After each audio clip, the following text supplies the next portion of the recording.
Happy Thursday morning to you. I'm meteorologist Callie Zanandrie. Well, drought monitor released today, and it comes at no surprise. We're seeing drought conditions increase statewide. That's all thanks to that hot, dry stretch we just had last week. The good news is we are expecting some moisture to return to the forecast not only this afternoon, but later this week, and an even better chance this weekend. Pushing in on the Denver metro area, we do have severe drought through Boulder and Fort Collins. That's increased with moderate drought here in the Denver metro area.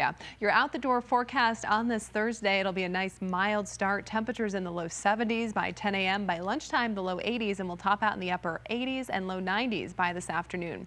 Threat of severe weather does include the I-25 corridor as well as the eastern plains. Our main concern today is going to be damaging winds with gusts upwards of 40 miles per hour. So let's walk you through the day, get you ready as you head out the door.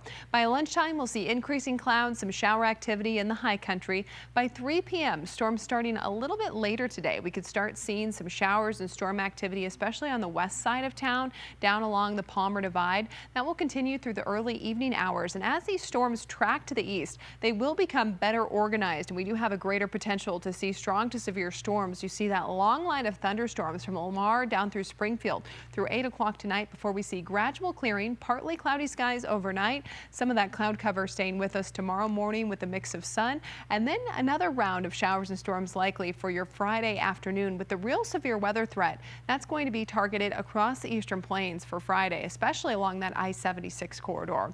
Now let's talk temperatures. Right where we should be for this time of year here in the Front Range. Our normal high for this time of year is 91 degrees, and that's where we'll be out at the airport. We'll see the upper 80s to low 90s across the eastern plains, and very comfortable up in the high country. We'll be in the mid 70s from Breckenridge down through Leadville, with the 80s from Aspen through Vail up through Steamboat.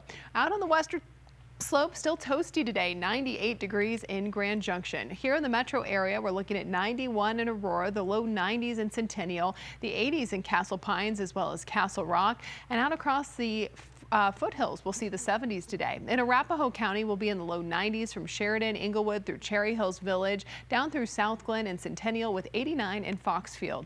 On the super 7-day forecast, tomorrow another day in the low 90s, right where we should be, so it'll be warm out there as we wrap up the week. We do have a bit better chance to see some showers and storms return to the forecast with some heavy rain potential. Severe weather outlook for Friday afternoon remains east of the Denver metro area. This does include the I-76 corridor through Fort Morgan and Sterling up through Julesburg and Holyoke, along I-70 through Lyman out towards Burlington. Large hail, damaging wind, a concern tomorrow afternoon for the eastern plains, but Denver left out of that. With some of these storms, we could see some very heavy rainfall. So we do have a limited flash flood threat for Cameron Peak and the east troublesome burn scar areas for Friday afternoon.